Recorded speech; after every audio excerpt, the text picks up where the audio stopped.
In the autumn of 1945, France returned to Vietnam not as a confident empire at the height of its power, but as a wounded nation trying to recover its place in the world.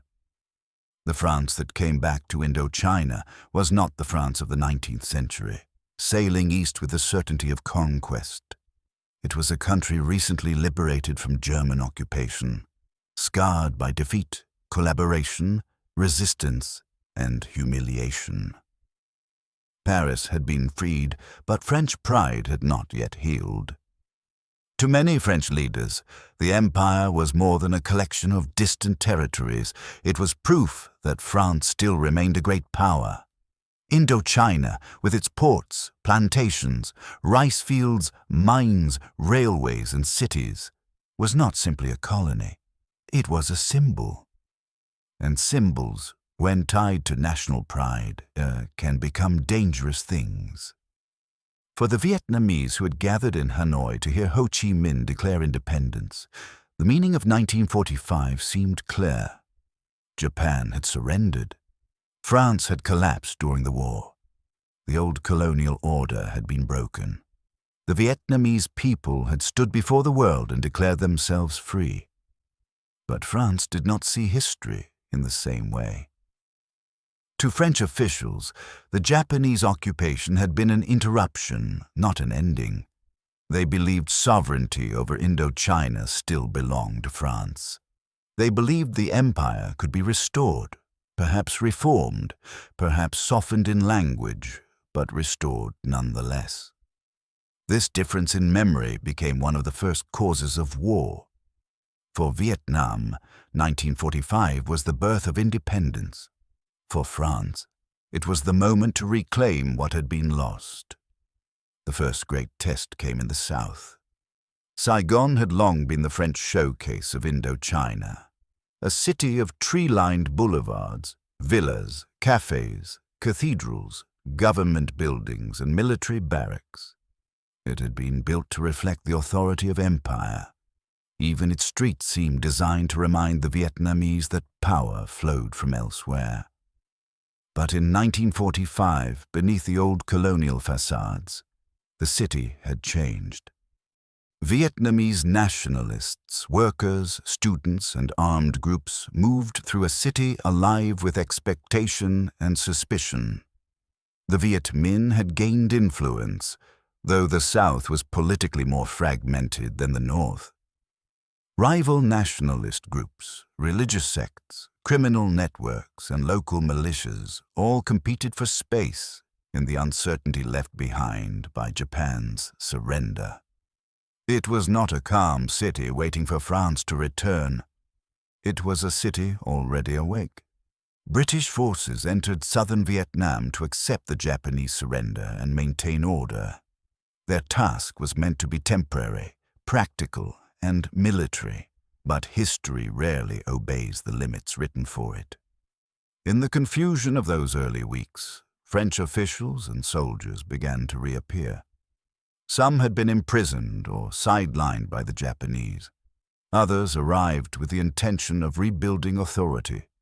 With British support, French forces were able to regain a foothold in Saigon. To the French, this was the restoration of law. To many Vietnamese, it was the return of chains. The atmosphere hardened quickly. Offices were seized. Public buildings changed hands. Armed patrols appeared in the streets. The tricolour flew again over places where Vietnamese nationalists believed it had no right to fly. Then came violence. The reoccupation of Saigon did not unfold as a neat political transfer. It came with arrests, street clashes, barricades, assassinations, reprisals, in sudden bursts of gunfire. French civilians were attacked. Vietnamese activists were hunted. Rumors moved faster than official orders. Fear spread through neighborhoods where yesterday's uncertainty became tomorrow's bloodshed. The city became a warning. If France intended to return by force, then independence would have to be defended by force. And if the Viet Minh and other nationalist groups intended to resist, Then France would treat the challenge not as a political dispute, but as rebellion. From the very beginning, both sides began speaking different languages. The French spoke of order, legality, and the restoration of sovereignty. The Vietnamese spoke of liberation, dignity, and the right to exist as a nation. Between those languages, compromise became fragile. In the months that followed, France tried to rebuild not only its military presence, but the machinery of colonial rule. Governors, administrators, police officials, and military commanders returned to a country that had moved on without them. But the world they tried to restore no longer fully existed. The Vietnamese population had lived through Japanese occupation, famine, political awakening, and revolutionary mobilization. Men and women who had once bowed to colonial authority had now heard the language of independence spoken publicly. They had seen flags raised. They had joined committees. They had marched, argued, organized, and listened. An empire can be rebuilt in offices and barracks. It is much harder to rebuild inside the minds of the ruled. This was the problem France failed to understand deeply enough. Military power could retake a city. It could reopen a port, guard a railway, occupy a government building, and patrol a boulevard. But it could not easily command belief. It could not make the Vietnamese forget September 1945. It could not make a declaration of independence disappear simply because French troops had returned. Nor could it remove the quiet knowledge spreading through the countryside that the age of empire might be ending everywhere.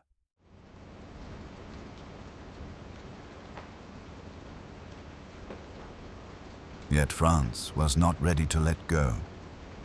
The men who planned the return to Indochina believed they could still shape the future. Some understood that reforms were necessary. They knew the empire could not simply return exactly as it had been before the war. The language changed.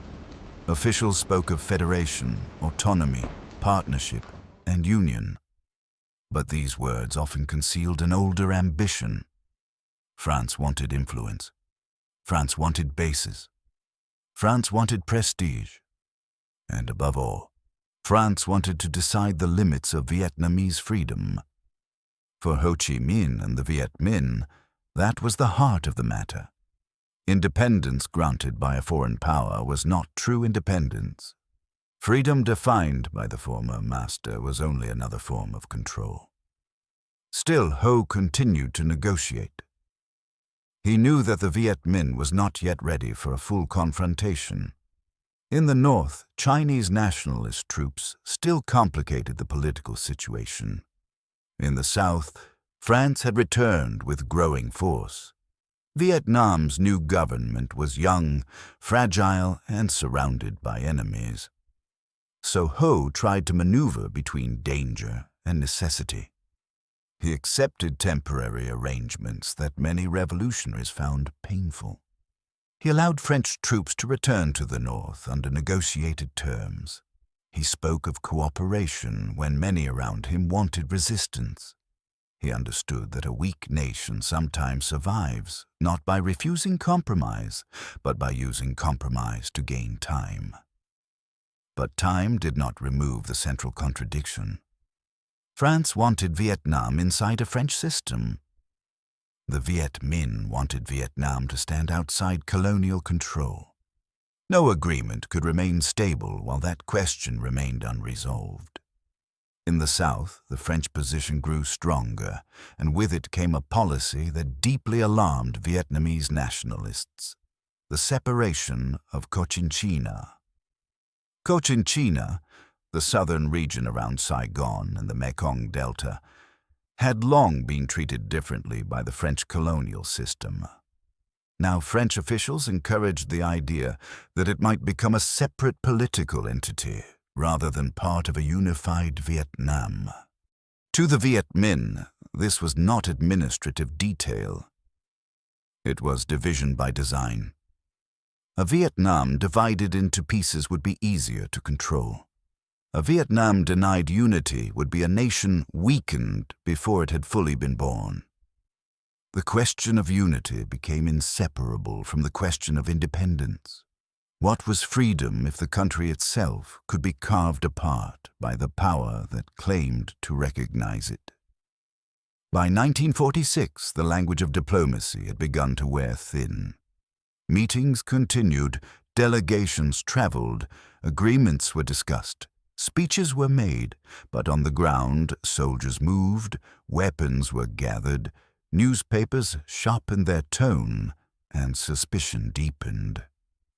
French commanders saw the Viet Minh as evasive, ideological, and dangerous. Viet Minh leaders saw the French as arrogant, deceptive, and determined to preserve empire under another name. Both sides believed they were acting defensively. Both sides believed time favored the enemy. And both sides began preparing for war while insisting that peace was still possible. For ordinary Vietnamese civilians, the return of France brought confusion and fear. A farmer in the Mekong Delta might not understand the details of diplomatic agreements, but he understood taxes, soldiers, arrests, and the old hierarchy returning to the village. A student in Saigon might not know the decisions being made in Paris, but he understood that the dream of independence was being challenged in the streets. A French soldier, newly arrived from Europe, might believe he was bringing stability to a troubled colony, but to the people watching him pass, he was often the face of a past they no longer wished to accept. This was the tragedy of the French return. Many in France believed they were restoring order after chaos. Many in Vietnam believed they were witnessing the resurrection of oppression.